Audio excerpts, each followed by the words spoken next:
Former Louisville basketball coach Rick Pitino is coaching in this year's NCAA tournament. Pitino and his Iona team talked to reporters this afternoon. WDRB's Dalton Godby and Rick BOZICH explain why he discussed his past with the Cards. Rick Pitino and his Iona Gales just got done practicing right behind us in MVP Arena here in Albany, New York, ahead of tomorrow's matchup with the UConn Huskies. A lot to talk about, and we got a chance to talk to Rick Pitino and some of his players. What he said after the press conference may have been the most interesting thing we heard. Yeah, Dalton, Rick Pitino wasn't able to make it to Louisville about a month ago when the Cards celebrated the 10-year anniversary of the NCAA title that they won and that the NCAA later vacated. But make no mistake, he has very strong feelings about that team and what it accomplished. I've said this over and over.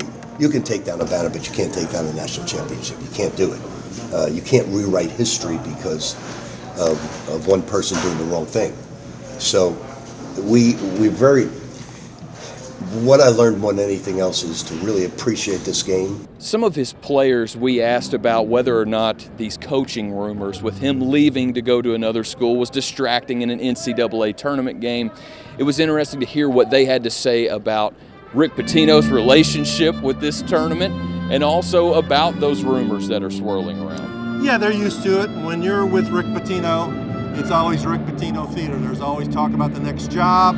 There's always talk about the next upset. There's always talk about what he accomplished in his career and what they're trying to live up to. And they said that he shares stories about what he did at Kentucky and Louisville with them almost on a daily basis. He talks about his Kentucky team, Louisville team, even his Providence team. He tries to compare a little bit to them and what they did in the tournament during his time there as well. Yeah, that's all he talked about from the beginning of the season to the end. Now, he just tried to get us to have that mindset that those teams had that he took to the Final Four and national championship.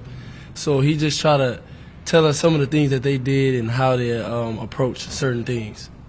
Tip-off is at 4:30 tomorrow. Rick Pitino and his Iona Gales taking on the UConn Huskies, a favorite to advance in this tournament. Yeah, Rick Pitino will have his hands full. They're a very good team. Let's remember, he shocked the world at Providence. That's how he made a name for himself. I'm sure he wants to shock the world again here on Friday, Dalton. Hey, we still have to hear from the Indiana players and Coach Mike Woodson. We will have that later on this evening, bringing that to you right here on WDRB. He's Rick BOZICH. I'm Dalton Godby for WDRB Sports. WDRB is also on the road with UK in the NCAA tournament. Eric Crawford's in Greensboro for that game. The 6-seed Cats tip off at 7:15 tomorrow night against Providence.